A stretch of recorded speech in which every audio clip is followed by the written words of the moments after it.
सो अभी तक हमने देखा कि इमसोल शॉक रह गई थी सेओनजाए को अपने सामने देखकर, क्योंकि वो उसकी बिग फैन जो है।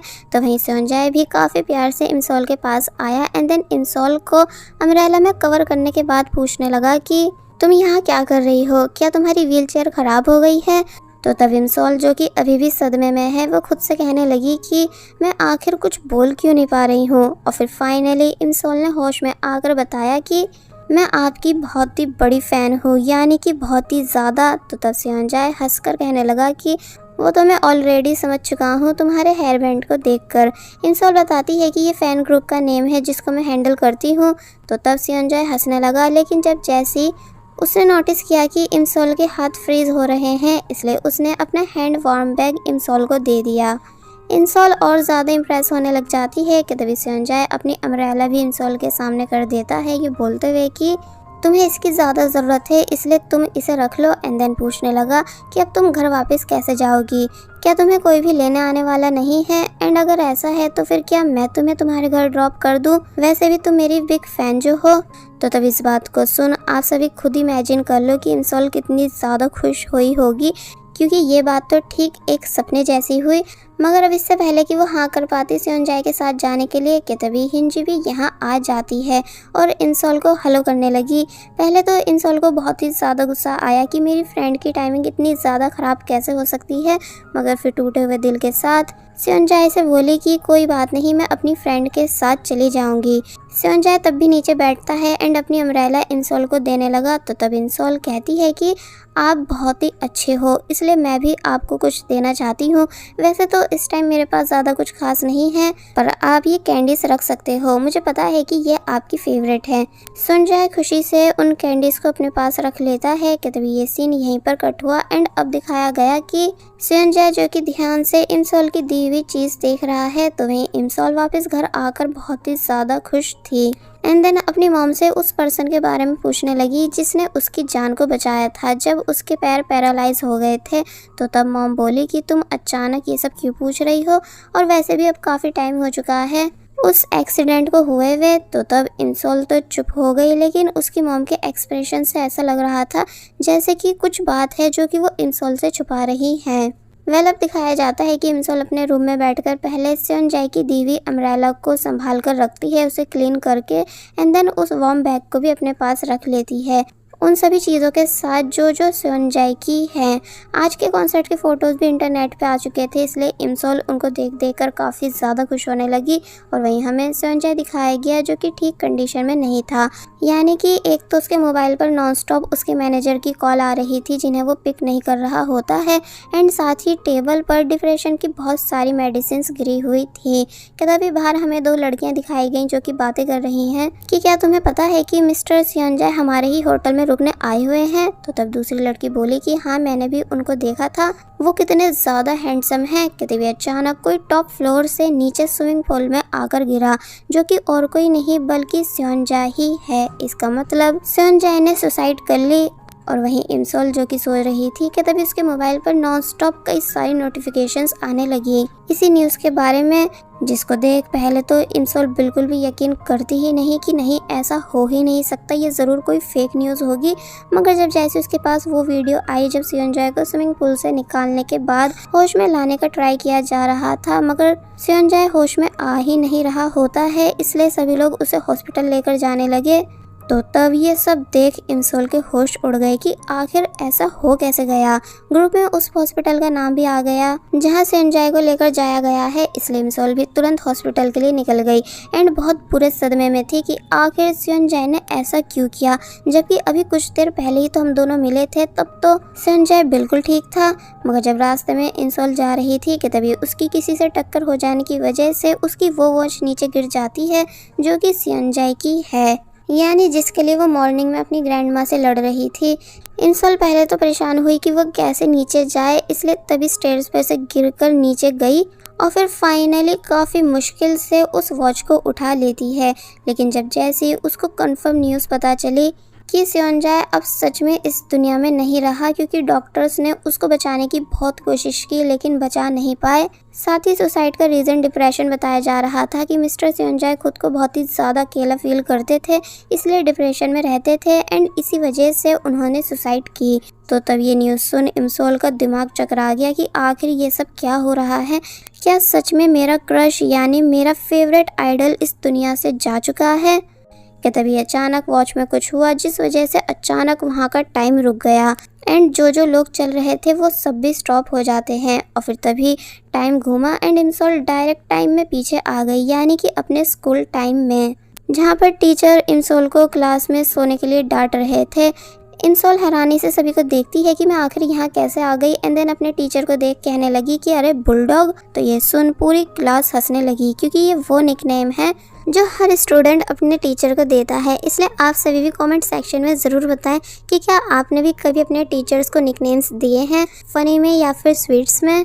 टीचर गुस्से से बोले कि खड़ी हो जाओ। तो ये सुन वो जब जैसे उठी तो तब और ज़्यादा सरप्राइज रह गई कि क्या सच में अब मैं खड़ी हो सकती हूँ। इसका मतलब क्या मैं कोई सपना देख रही हूँ? अगर ये वाकई में मेरा एक सपना है, वो भी स्कूल टाइम का, तो फिर पक्का सेओनजाए भी यहीं पर होगा। और फिर तभी सेओनजाए को ढूंढने भाग गई एंड टीचर के रोकने पर भी नहीं रुकी।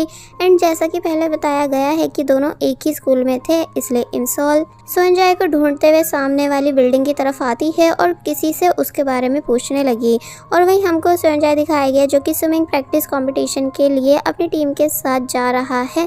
और फिर जब जैसे कंपटीशन स्टार्ट हुआ तो फाइनली सेओनजाए ही इस कंपटीशन को जीता, क्योंकि भले ही उसके शोल्डर में कुछ प्रॉब्लम है लेकिन वो तब भी स्विमिंग में बहुत अच्छा है। इमसोल भी सेओनजाए को ढूंढते ढूंढते यहाँ आ चुकी थी एंड जब जैसे उसको वो दिखा तो तब पहले तो इमसोल बहुत ही ज़्यादा इमोशनल होती है सेओनजाए को जिंदा देखकर। और फिर तभी उसने जोर से सेओनजाए को आवाज़ दी एंड भागती हुई उसके पास जाने लगी। सेओनजाए हैरान रह गया ये देखकर कि आखिर ये लड़की है कौन जो मेरा नाम पुकार रही है। तो वहीं बाकी सभी लोग भी हैरानी से इमसोल को आते हुए देख रहे थे।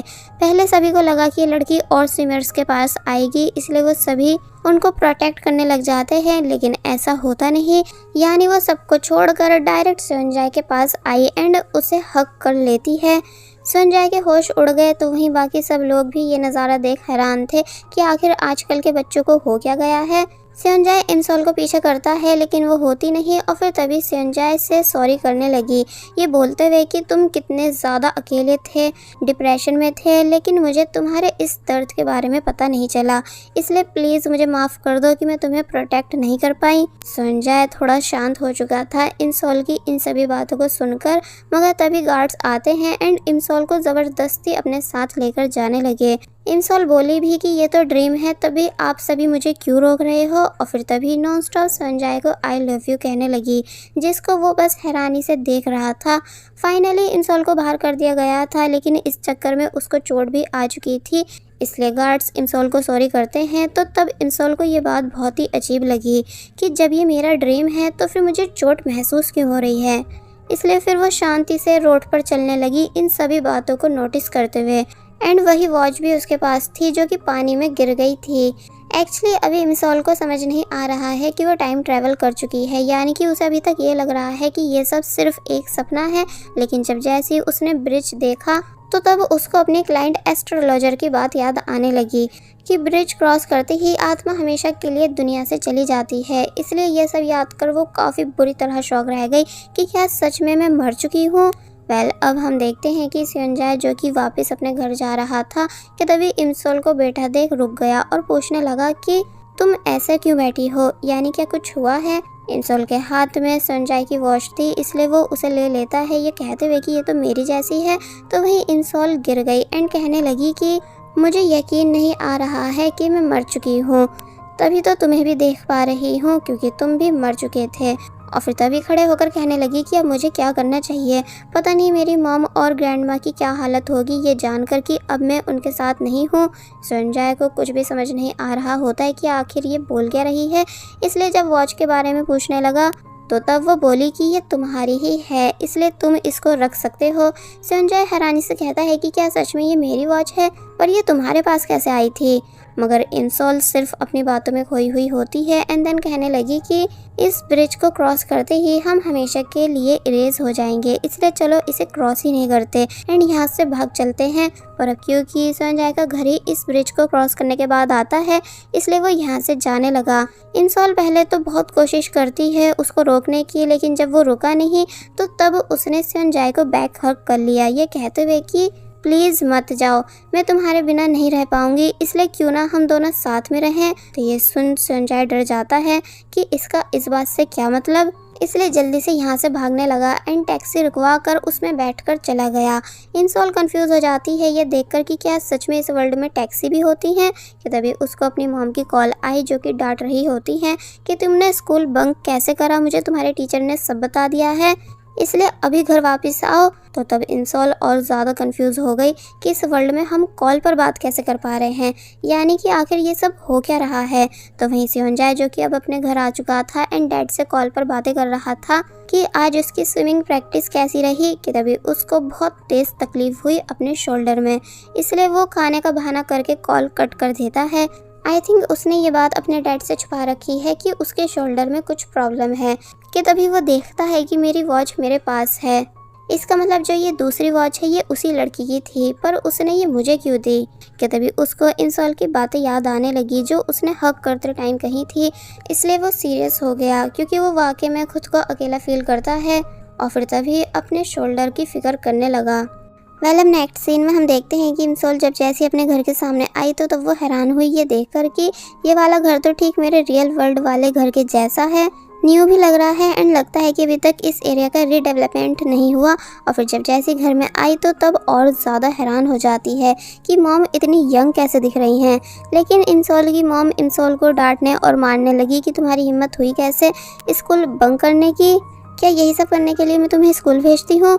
तो तब इंसोल तो कुछ भी नहीं कह रही थी, मगर तभी बुरी तरह शॉक रह गई ये देखकर कि ये सन 2008 चल रहा है, इसलिए उसको ये चीज़ काफ़ी ज़्यादा अजीब लगने लगी। और फिर जब जैसे वो अपनी ग्रैंड मदर के पास आई जिनकी इस समय में मेंटल हेल्थ बिल्कुल ठीक है, यानी कि अभी वो नॉर्मल है, इसलिए इंसोल काफ़ी ज़्यादा खुश हो जाती है ये देखकर कि उसकी ग्रैंड मदर को वो याद है। अब इंसोल ने ध्यान से अपने रूम को देखा जो कि पहले जैसा है, यानी जैसा कि वो इंसोल के स्कूल टाइम में हुआ करता था, इसलिए वो काफ़ी ज़्यादा इमोशनल होने लगी। और फिर जब उसे मंथ पता चला कि ये जून चल रहा है तो तब उसको समझ आ गया कि ये वो टाइम है जो मेरे एक्सीडेंट से पहले का था। और फिर याद करने लगी कि जब एक्सीडेंट के बाद मैंने हॉस्पिटल में आइज़ ओपन की थी तो तब मॉम एंड ग्रैंडमा मेरे लिए काफ़ी ज़्यादा रो रही थी एंड साथ ही मुझको बिल्कुल भी अपने लेग्स फील नहीं हो रहे थे क्योंकि वो पैरालाइज हो चुके थे। और फिर अब प्रेजेंट में काफ़ी प्यार से अपने लेग्स को देखने लगी क्योंकि अब वो एकदम ठीक जो है, इसलिए इमोशनल होने लगी। साथ ही अपने पैरों को ठीक देखकर बहुत ज़्यादा खुश भी थी।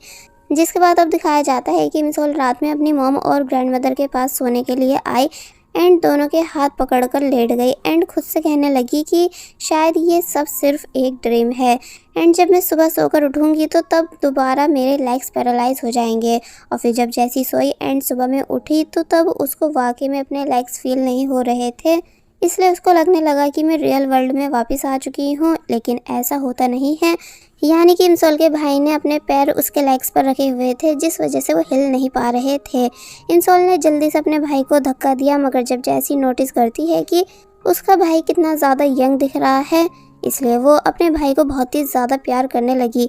मगर उसका भाई कंफ्यूज था कि आखिर ये ऐसा क्यों कर रही है। अब नेक्स्ट सीन में दिखाया जाता है कि इंसोल खुशी खुशी स्कूल जाने के लिए तैयार है एंड उसको लग रहा है कि वो अभी भी किसी लॉन्ग ड्रीम में है, यानी कि वो अभी तक समझ नहीं पाई है कि ये सब टाइम ट्रैवल की वजह से हो रहा है। और वही सेओनजाए स्कूल में आकर इंसोल के आने का वेट करने लगा क्योंकि वो उसे उसकी वॉच वापस करना चाहता है। तो वहीं इंसोल रनिंग करते हुए स्कूल आ रही है बिकॉज वो काफ़ी ज़्यादा खुश जो है अपने लेग्स को ठीक देखकर।